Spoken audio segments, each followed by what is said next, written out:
Thus the heavens and the earth were completed, and all their hosts. And on the seventh day God completed his work which he had done, and he rested on the seventh day from all his work which he had done. Then God blessed the seventh day and sanctified it, because on it he rested from all his work which God had created in making it.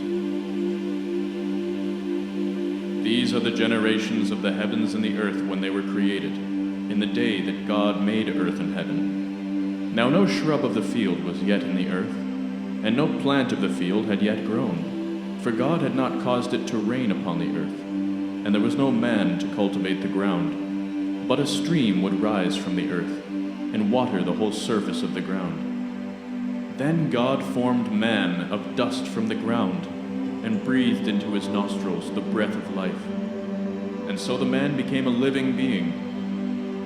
And God planted a garden in Eden, toward the east, and there he placed the man whom he had formed. And out of the ground God caused to grow every tree that is desirable in appearance, and good for food, the tree of life also in the midst of the garden, and the tree of the knowledge of good and evil.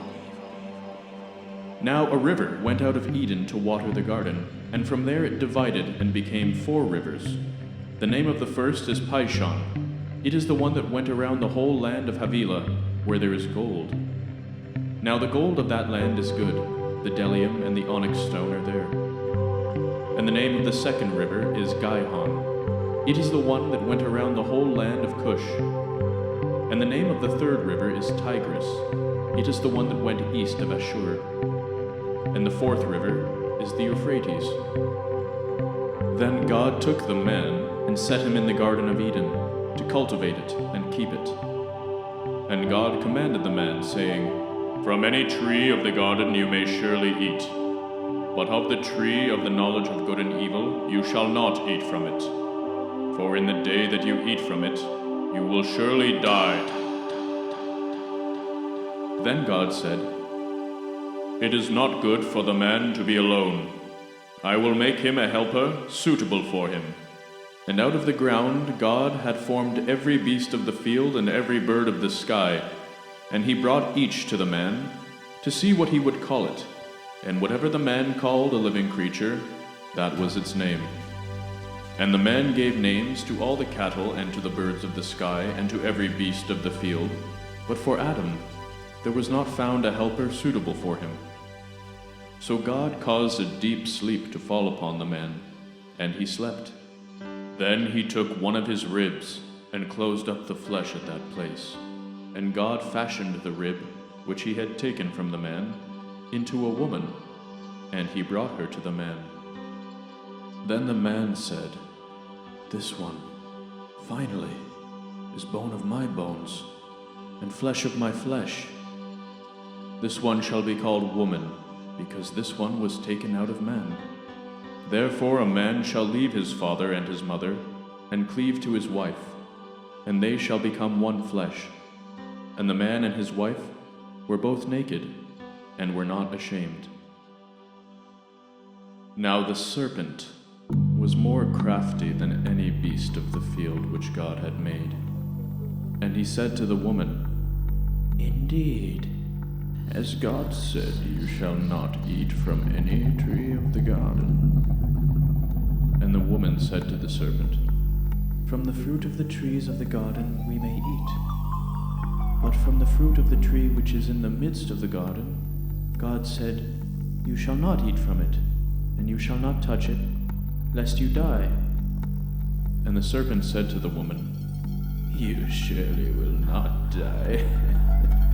For God knows that in the day you eat from it, your eyes will be opened, and you will be like God, knowing good and evil. Then the woman saw that the tree was good for food, and that it was a delight to the eyes, and that the tree was desirable to make one wise. So she took from its fruit and ate. And she gave also to her husband with her, and he ate. And the eyes of both of them were opened, and they knew that they were naked. And they sewed fig leaves together and made themselves loin coverings. Then they heard the sound of God walking in the garden in the cool of the day. And the man and his wife hid themselves from the presence of God in the midst of the trees of the garden. And God called to the man and said to him, "Where are you?" And he said, "I heard the sound of you in the garden, and I was afraid because I was naked, so I hid." And he said, "Who told you that you were naked? Have you eaten from the tree of which I commanded you not to eat?" And the man said, "The woman who you gave to be with me, she gave to me from the tree, and I ate." Then God said to the woman, "What is this you have done?" And the woman said, The serpent deceived me, and I ate." And God said to the serpent, "Because you have done this, cursed are you more than any of the cattle, and more than every beast of the field. On your belly you will go, and dust you will eat all the days of your life. And I will put enmity between you and the woman, and between your seed and her seed.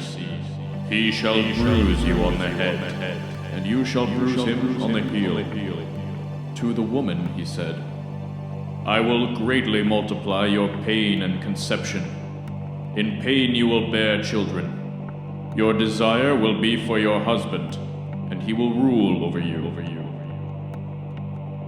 Then to Adam he said, "Because you have listened to the voice of your wife, and have eaten from the tree about which I commanded you, saying, 'You shall not eat from it,' cursed is the ground because of you.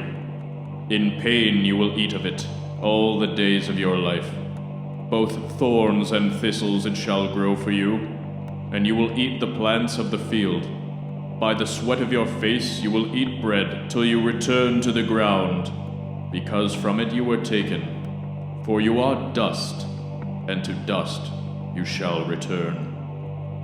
Now the man called his wife's name Eve, because she was the mother of all the living. Then God made garments of skin for Adam and his wife, and he clothed them. Then God said, "Behold, the man has become like one of us, to know good and evil. And now, lest he send forth his hand and take also from the tree of life, and eat, and live forever." Therefore God sent him out from the Garden of Eden, to cultivate the ground from which he was taken. So he drove the man out, and at the east of the Garden of Eden, he stationed the cherubim and the flaming sword, which turned every direction to guard the way to the tree of life.